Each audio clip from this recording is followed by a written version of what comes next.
Studenti stručnih studija dočekali su svojih 5 minuta. Iako je probijen rok za donošenje zakona kojim bi se ponovno izjednačili sveučilišni i stručni studiji, okončanje noćne more kojim su studenti stručnih studija ostali bez svog zvanja trebalo bi biti završeno u proljeće. U tijeku je i javna rasprava. Inicijativa 300 jednako 300 poziva sve građane da se priključe.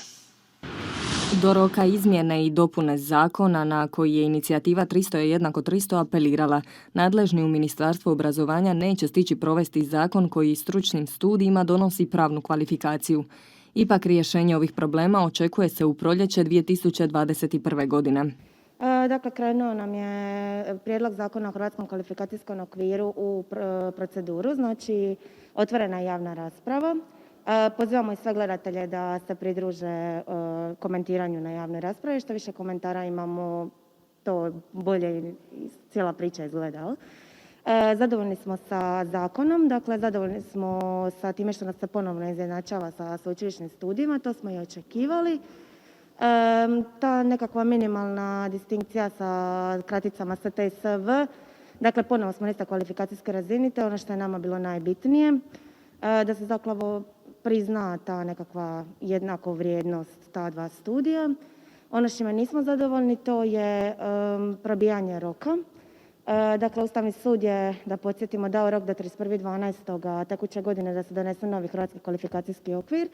Međutim, to se neće dogoditi obzirom da sama javna rasprava traje do 3. siječnja, te će izvješća s javne rasprave se očekuju negdje oko 3. veljače. Dakle, mi zakone očekujemo tamo prije proljeća. Članovi inicijative 300 jednako 300 nadali su se da će ovaj problem riješiti ranije. Problem je trebao biti riješen ranije. Znači, nitko od nas u 6. mjesec kada je inicijativa osnovana nije smatrao da ćemo mi dočekati, dakle, maltene prosinac, Božić sa ovim problemom i dalje.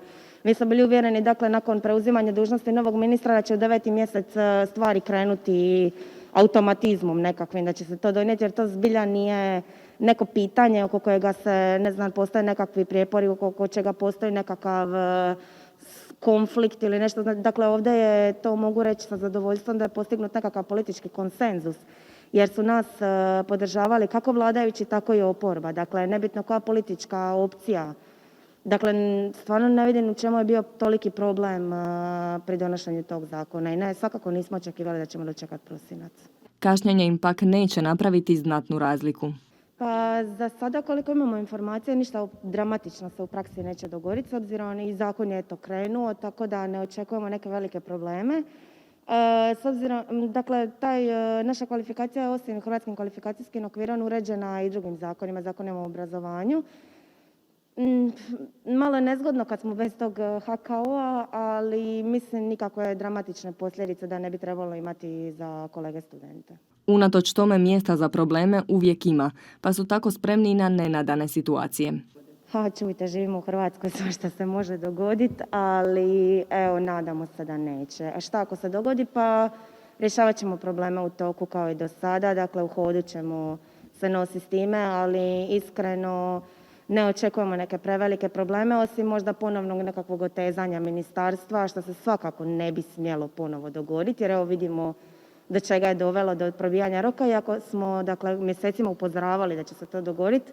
Svjesni smo da je bilo sasvim dovoljno vremena, nadam se da su i u Ministarstvu obrazovanja svjesni toga da je vremena bilo. Nije se radilo, oni znaju sami zašto najbolje, ali neke velike probleme dalje ne očekujemo. Ukoliko ih bude, dalje ćemo se nositi s njima.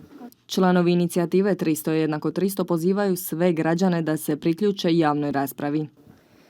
Dakle, vrlo jednostavno, Google e-savjetovanje, registrirate se u 2 kratka koraka, dakle treba vam ime, prezime, email adresa, OIB, na mail vam dođe potvrda, kliknete na link i tražite prema Ministarstvu obrazovanja i piše dakle, prijedlog zakona o Hrvatskom kvalifikacijskom okviru i tu možete najnormalnije komentirati, ostaje svoj komentar. Do sada su prikupili većinom pozitivne komentare. I obzirom da smo i našim članovima dali upute da komentiramo u tom nekom afirmativnom smislu, s obzirom da je zakon za nas povoljan. Dakle, zakon podržavamo, slažemo se s njime i u tom smjeru ide naši komentari, s tim da ostavljamo ispod komentara oznaku 300 je 300 kao znak pripadnosti inicijativi. Prvi i onaj najveći problem studenata stručnih studija bliži se kraju, no još uvijek postoje teme s kojima će se tek uhvatiti u koštac.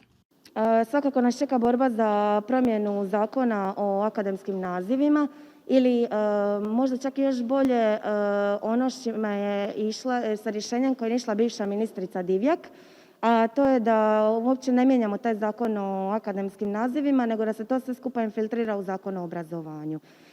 Dakle, mi tražimo izjednačavanje sa kolegama sa sveučilišta u potpunosti, a to bi značilo i promjenu tog famoznog stručnog specijalista u magistar struke ili stručni magistar, jer smatramo da taj stručni specijalist ne postoji apsolutno nigdje osim u Republici Hrvatskoj.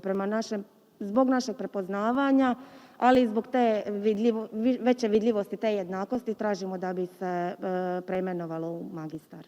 Tako bi zajedno s proljećem 2021. godine muka preko 100.000 studenata stručnih studija trebala otići u zaborav.